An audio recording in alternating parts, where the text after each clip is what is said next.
The blood of Jesus. I'm very stupid. I'm very foolish.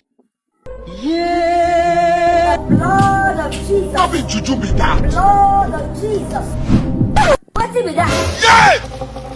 Yeah! The earlier every one of you realizes, the better. Okay.